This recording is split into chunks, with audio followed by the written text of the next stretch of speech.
I've always wanted to get a teacher's opinion on this. Do you think that the key issue with us today, parenting, is that we no longer punish our children? Because I've seen in like places like say like for example like malls and all these grocery stores where parents negotiate with their kids.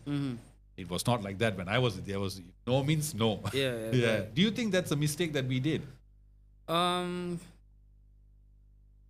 Well, punishment, yes, it worked before, but now definitely I would say looking at the sensitivity of the generation of today is risky.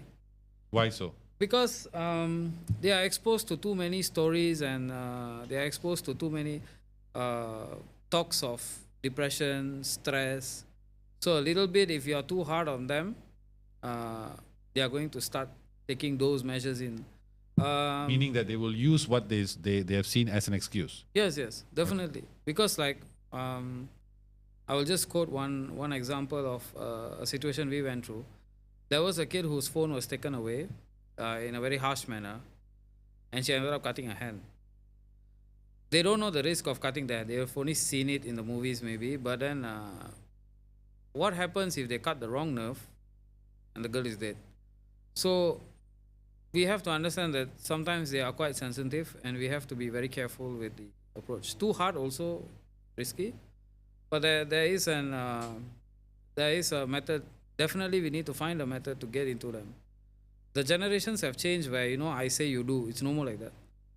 So even if you punish, you can only punish to a certain extent. You can beat them. Last time you beat them, they were out of fear, they will do. But eventually, once they outgrow you, they will get back at you. Eventually. Has that happened? It has happened to one of the, I think like 6 years ago or 7 years ago, one of the students actually ran away from the house. So that is because like they know they can survive. So it's like, I don't need to be here. So ran away. And then the parents like trying to negotiate to get them back and all that.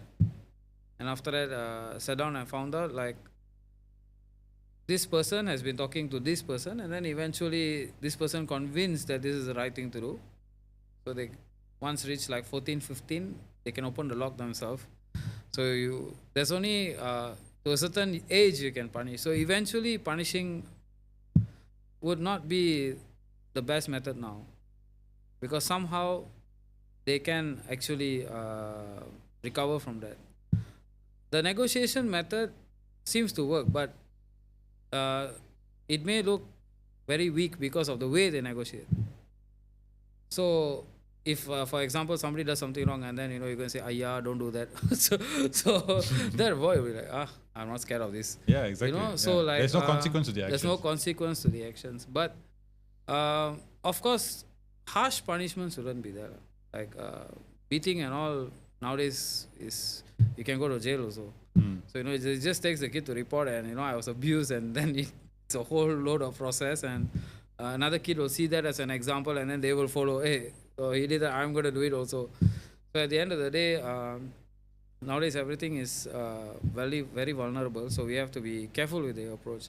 But definitely if we consequences can be there. For example, like they don't have any entertainment. Yeah, that one is one way.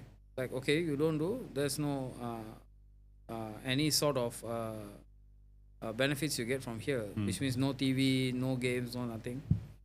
So then they will understand like, okay, so I have to be careful. So the negotiation should be like that, like not like try to pacify them, but rather tell them, okay, if you want this, then you have to behave better. So then they will understand. Say, okay, you know what? I will. It's a rewarding factor.